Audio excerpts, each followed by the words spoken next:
بسم اللہ الرحمن الرحیم۔ میں ہوں انور غازی اور آپ دیکھ رہے ہیں درسقرآن.com پر سیرت النبی صلی اللہ علیہ وسلم سیریز۔ گزشتہ ہفتے ہم نے مطالعہ کیا تھا محاضرات سیرت کا۔ یہ کتاب ہے ڈاکٹر محمود احمد غازی صاحب کی، جو بہت بڑے محقق تھے، بہت بڑے عالم دین تھے۔ چند سال قبل ان کی وفات ہو چکی ہے۔ اور آج ہم نے مطالعہ کیا ہے سیرت مصطفیٰ صلی اللہ علیہ وسلم کا، جو مولانا ادریس کاندھلوی رحمہ اللہ کی ہے۔ بڑی ضخیم و بہترین سیرت پر کتاب ہے۔ اس پر میں آپ کو کل یا پرسوں اس پر بتاؤں گا، اس پر تبصرہ کروں گا، یہاں سے جو ہم نے حاصل مطالعہ کیا ہے بعد میں بتاؤں گا۔ لیکن آج جو ہمارا موضوع ہے وہ ہے عارف باللہ حضرت ڈاکٹر عبدالحی عارفی رحمہ اللہ کی کتاب یہ کتاب کا نام ہے اسوہ رسول اکرم صلی اللہ علیہ وسلم۔ ڈاکٹر عارفی رحمہ اللہ بہت بڑے بزرگ گزرے ہیں، پیر تھے، مرشد تھے۔ ہمارے استاد شیخ الاسلام مفتی محمد تقی عثمانی صاحب دامت برکاتہ ان کے بھی شیخ تھے اور مرشد تھے۔ اس کتاب کی خصوصیت یہ ہے، یہ جو کتاب ہے یہ ہر نوجوان کو، ہر عالم دین کو، ہر عورت کو، ہر طالبہ کو، ہر شخص کو، عام و خاص ہر شخص کو پڑھنی چاہیے۔ چھوٹی سی کتاب ہے، اس کے صفحے ہوں گے بمشکل 250-300 صفحے ہیں، لیکن اس میں بتایا کیا گیا ہے، اس کا جو انداز ہے وہ بڑا خوبصورت ہے۔ مثال کے طور پر انداز اس کا اس طرح ہے، کوئی ایک چیز کو لے لیا جائے، جیسے اِثار و تحمل، اِثار کرنا چاہیے، برداشت کرنا چاہیے۔ اب کوئی چیز ہے کھانے پینے کی، تو تھوڑی چیز ہے لیکن کھانے والے زیادہ ہیں، تو آپ کیا کریں، آپ اِثار کریں، دوسرے کو ترجیح دیں۔ قرآن کی ایک آیت ہے نا، وَيُؤْثِرُونَ عَلَىٰ أَنفُسِهِمْ وَلَوْ كَانَ بِهِمْ خَصَاصَةٌ، کہ وہ اپنی جانوں پر دوسرے لوگوں کو ترجیح دیتے ہیں، چاہے وہ نقصان میں ہوں، چاہے وہ گھاٹے میں ہوں۔ ہوا کیا تھا؟ ہوا یہ تھا، تاریخ کا ایک واقعہ، سیرت کا ایک واقعہ ہے۔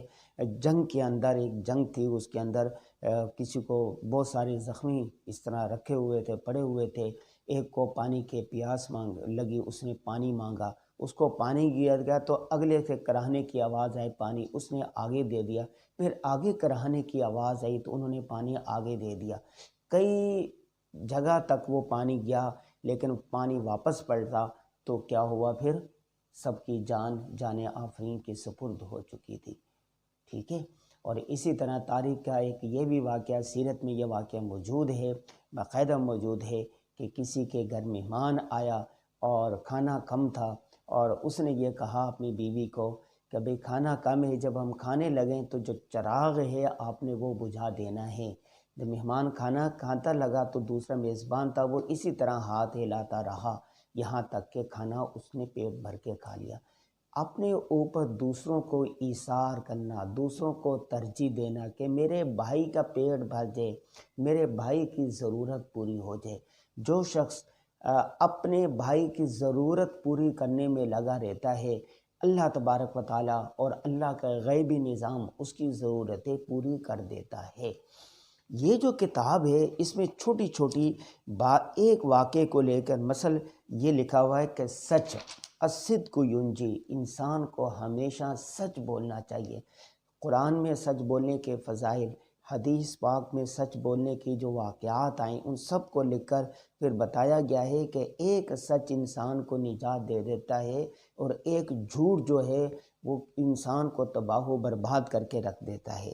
پھر آگے ایک اور عنوان باندھا ہے، محبت ذریعہ قرب و معیت۔ محبت، اللہ سے محبت، اللہ کے نبی سے محبت، قرآن سے محبت، نماز سے محبت، اللہ کے بندوں سے محبت۔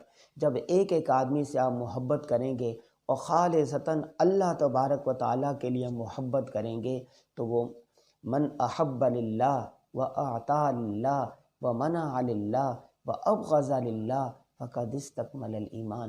اللہ کے لیے محبت، اللہ کے لیے نفرت، اللہ کے لیے لینا، اللہ کے لیے دینا، سب کو جب اللہ تبارک و تعالیٰ کے لیے ہی ہوتا ہے تو اس کا ایمان مکمل ہو جاتا ہے۔ ہماری سیرت کو دیکھیں، اگر ہم سیرت کی کتابوں کا مطالعہ کریں، تاریخ کا مطالعہ کریں، ریاست مدینہ میں دیکھیں جس وقت مکہ سے صحابہ کرام ہجرت کر کے مدینہ آئے تو مدینہ کے جو انصار تھے انہوں نے ہجرت کرنے والے لوگوں کے لیے کس طرح ایثار کیا تھا، یہاں تک کہ جس کے پاس 2 کاروبار تھے ایک اپنے بھائی کو دے دیا، جن کے پاس 2 گھر تھے ایک گھر اپنے بھائی کو دے دیا، حتیٰ کہ جن کے پاس 2 بیویاں تھیں انہوں نے کہا کہ میں اپنی ایک بیوی کو طلاق دے دیتا ہوں کہ جو میرا انصار بھائی آیا ہے، مہاجر بھائی آیا ہے، وہ اس سے شادی کر لے۔ انصار مدینہ اور مہاجرین مدینہ یہ تاریخ پڑھنے کی ہے کہ یہ جو کتاب ہے اس کے اندر اسی طرح ایک ایک بات کو لیا گیا۔ مثال کے طور پر مصیبت اور غم کے موقع پر آپ کو کیا کرنا ہے، اس پر سیرت کیا رہنمائی دیتی ہے۔ کسی کا والد مر جاتا ہے، کسی کی والدہ فوت ہو جائے، کسی کا جوان سال بیٹا فوت ہو جاتا ہے، لوگ جا رہے تھے، اس کا بیٹا یا بیٹی اللہ نہ کرے پورا خاندان ٹریفک حادثے کا شکار ہو گیا، اس میں وفات پا گیا، کتنا بڑا غم آئے گا۔ تو غم کے موقع پر، مصیبت کے موقع پر کیا کرنا چاہیے، اس کے اندر پوری کی پوری رہنمائی دی گئی ہے۔ انا للہ و انا الیہ راجعون، اللہم اجرنی فی مصیبتی وخلف خیرا منہا۔ اور اسی طرح اور احادیث بیان کی گئی ہے، مصیبت کے وقت کسی کو دیکھے تو کیا دعا پڑھنی چاہیے، اور اس کے اگر کوئی مصیبت میں ہیں تو اس کے لیے کس طرح اظہار ہمدردی کرنا چاہیے، ان سے کس طرح ملنا چاہیے، اس کے ساتھ اس کے غم کو کم کرنے کے لیے کیا کرنا چاہیے۔ غم اگر کسی کے ساتھ آپ بانٹیں گے تو غم میں کمی ہوتی جائے گی، اور خوشی کا موقع ہے تو خوشی میں دوسروں کو کس طرح آپ شریک کریں گے۔ اگر آپ خوشی کے موقع پر دوسروں کو شریک کریں گے تو آپ کی خوشی میں اضافہ ہو جائے گا۔ دیکھیں اگر کسی کی اول پوزیشن آتی ہے تو اگر وہ خوشی بڑھانا چاہتا ہے تو وہ کیا کرے گا، دوسروں کو دکھائے گا، سرٹیفکیٹ دکھائے گا، دیکھو میری اول پوزیشن آ گئی، دیکھو میری پوزیشن ہو گئی، خوشی بڑھتی رہے گی۔ خوشی میں دوسروں کو شریک کرنے سے خوشی بڑھ جاتی ہے۔ غم جب کسی کے ساتھ آپ بانٹیں گے، کسی کو سنائیں گے تو غم میں کمی ہوتی رہے گی۔ اسی طرح اس حدیث کے اندر یہ بھی بیان کیا گیا ہے کہ اگر کوئی مجبوری ہے، قرض آپ نے لینا ہے تو قرض کس طرح لے، پھر قرض لیا ہے اس کو کس طرح لکھ لینا چاہیے، اور پھر قرض واپس کب کرنا یہ بھی طے کر لینا چاہیے۔ قرض خواہ اگر کسی وجہ سے وہ قرض دے نہ سکے تو اس کو آپ نے کس طرح مہلت دینی ہے۔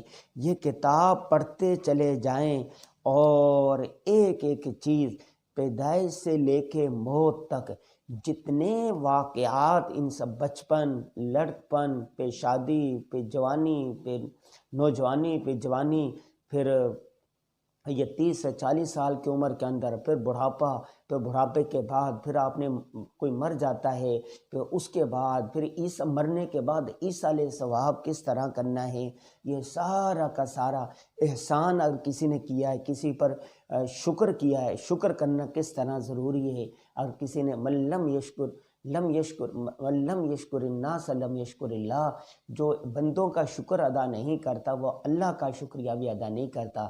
تو اس لیے اس میں یہ بھی بیان کیا گیا، میرے سامنے اچانک یہ کھلی ہوئی وہ آ گئی ہے، یہ صفحات آ گئے ہیں کہ اگر کسی نے آپ کے ساتھ اچھائی کی ہے، آپ کے ساتھ بھلائی کی ہے تو آپ اس کو جزاک اللہ تعالی خیرن کہے، اس دل سے بھی اس کا شکریہ ادا کریں۔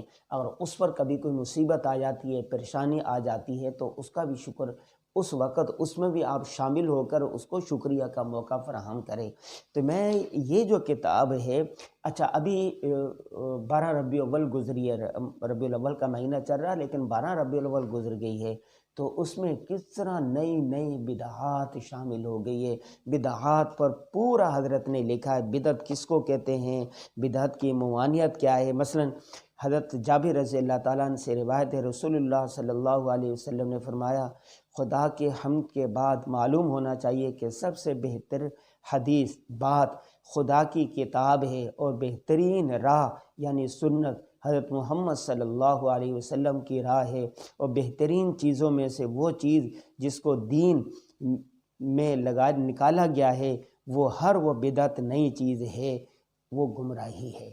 یعنی اللہ کا بتایا ہوا طریقہ حضور صلی اللہ علیہ وسلم نے جس طرح بتایا ہے، حضور صلی اللہ علیہ وسلم کی بات کو حضور صلی اللہ علیہ وسلم کے طریقہ کار کے مطابق کرنا یہ سنت ہے۔ حضور کی سنت کو، اللہ نبی کی بات کو اپنے طریقے، اپنی خواہشات کے مطابق کرنا یہ بدعت ہے، اس سے انسان گمراہ ہو جاتا ہے۔ تو اس لیے بدعات سے بچنا چاہیے، دین کے اندر نئی نئی چیزیں نہیں گھڑ لینی چاہیے، ہر بات میں دیکھنا چاہیے، ہر کام میں دیکھنا چاہیے، ہر قدم میں دیکھنا چاہیے کہ مجھے اس وقت اللہ تبارک و تعالیٰ کی طرف سے کیا رہنمائی کی گئی ہے، اس وقت اللہ کا کون سا حکم میری طرف متوجہ ہے، میں وہ حکم پورا کروں۔ اور اللہ کے نبی صلی اللہ علیہ وسلم نے خوشی کا موقع، غمی کا موقع، پریشانی کا موقع، سردی کے دن، رات کے دن، ہر وقت کے لیے کامل طور پر احادیث کے اندر رہنمائی موجود ہے۔ سب سے کتاب اللہ سے رہنمائی لے، کتاب اللہ سے ملے تو کتاب اللہ کی تشریح رسول اللہ صلی اللہ علیہ وسلم کی سنت ہے۔ العلماء ورثۃ الانبیاء، علماء جو ہے وہ انبیاء کرام کے وارث ہے۔ کسی بھی چیز کے بارے میں آپ رہنمائی چاہتے ہیں تو علماء کرام کے پاس جائیں، علماء کرام آپ کو متبادل راستہ بتا دیں گے۔ بہت سارے لوگ کہتے ہیں جی 1400 سال پہلے کی تعلیمات کچھ اور تھی، اس وقت حالات کچھ اور تھے، آج تو جدید ترین ٹیکنالوجی کا دور ہے، یہ ایسا ہے ویسا ہے۔ بھائی دین اسلام قیامت تک آخری انسان کی رہنمائی کرتا رہے گا۔ جتنی چیزیں کائنات میں موجود ہیں اللہ تبارک و تعالیٰ نے اس کے اصول جو ہے وہ قرآن و حدیث میں بیان کر دیے ہیں۔ اللہ جانتا ہے، اللہ ہی نے یہ کائنات بنائی ہیں، اللہ ہی ساری چیزوں کو جانتا تھا جو اس وقت موجود تھی، جو قیامت تک آنے والی ہے۔ حضور صلی اللہ علیہ وسلم رحمت للعالمین ہیں، قیامت تک آنے والے انسانوں کے لیے رہنمائی کا سبب ہے۔ کتاب اللہ قیامت تک آنے والی انسانوں کی رہنمائی کرے گی، احادیث قیامت تک آنے والے انسانوں کی رہنمائی کرے گی۔ جب یہ دنیا اپنے چلن سے تنگ آ جائے گی تو پھر دین اسلام سے رہنمائی حاصل کرے گی۔ کتنے کافر ہیں، کتنے یہودی ہیں، کتنے عیسائی ہیں، کتنے سکھ ہیں، وہ جو اپنے چلن سے، اپنی مغربی تہذیب سے، ثقافت سے جب تنگ آ جاتے ہیں تو دین اسلام کی طرف آتے ہیں، دین اسلام کی تعلیمات کو حاصل کرتے ہیں۔ یہی وجہ ہے کہ جوک در جوک لوگ دین اسلام میں داخل ہو رہے ہیں، مسلمانوں کی تعداد میں اضافہ ہوتا جا رہا ہے۔ تمام چیزوں میں سے اگر کسی چیز کو رہنمائی اور راحت اور سکون موجود ہے تو وہ رسول اللہ صلی اللہ علیہ وسلم کا لایا ہوا پیارا طریقہ ہے۔ آج کی جو بات ہے اس کا میں خلاصہ یہ کرتا ہوں کہ یہ جو اسوہ رسول اکرم صلی اللہ علیہ وسلم حضرت ڈاکٹر عبدالحی عارفی رحمہ اللہ کی کتاب ہے، یہ بہترین کتاب ہے۔ لقد کان لکم فی رسول اللہ اسوۃ حسنہ، اوپر بھی لکھا ہے کہ تمہارے لیے بہترین رہنمائی رسول اللہ صلی اللہ علیہ وسلم کا طریقہ ہے۔ یہ کتاب عام فہم انداز میں لکھی گئی ہے۔ ہر بات کو ایک بات لے گیا، غصے کے وقت کیا کرنا ہے، غصے کی تعریف کیا ہے، غصہ آ جائے تو غصہ ختم کیسے کرنا ہے، عام فہم انداز میں اس کتاب میں لکھا گیا ہے۔ یہ جو کتاب ہے یہ ہر گھر میں ہونی چاہیے، ہر دفتر میں ہونی چاہیے، ہر گاڑی میں ہونی چاہیے، ہر آدمی کے پاس یہ کتاب ہونی چاہیے۔ یہ کتاب پڑھیں اور اس پر پھر عمل کریں۔ ہم نے رسول اللہ صلی اللہ علیہ وسلم کی جو سیرت بیان کی گئی ہے، اگر ہم چاہتے ہیں کہ ہم دنیا میں انقلاب لے کر آئیں، معاشروں میں انقلاب آئے، پاکستان میں دینی انقلاب آئے، دنیا میں دین اسلام کا انقلاب آئے، تو انقلاب صرف اور صرف رسول اللہ صلی اللہ علیہ وسلم کے طریقوں پر عمل کر کر ہی آ سکتا ہے۔ لہذا اس سیریز کا یہی پیغام ہے کہ رسول اللہ صلی اللہ علیہ وسلم کی ایک ایک بات پر، ایک ایک سنت پر، ایک ایک طریقے پر عمل کیجیے۔ یہ انور غازی نے یہ پروگرام، یہ جو ویڈیو ہے یہ درسقرآن.com کے لیے ریکارڈ کروائی ہے اور افادہ عام کے لیے اس کو شائع کیا جا رہا ہے، تاکہ دنیا، سارے انسان، بھٹکی ہوئی دنیا، پریشان حال دنیا رسول اللہ صلی اللہ علیہ وسلم کے طریقے پر آ کر سکون سے رہے، امن سے رہے۔ اللہ تعالی ہم سب کو اس پر عمل کرنے کی توفیق عطا فرمائے۔ السلام علیکم ورحمۃ اللہ وبرکاتہ۔ درس قرآن.com www.darsequran.com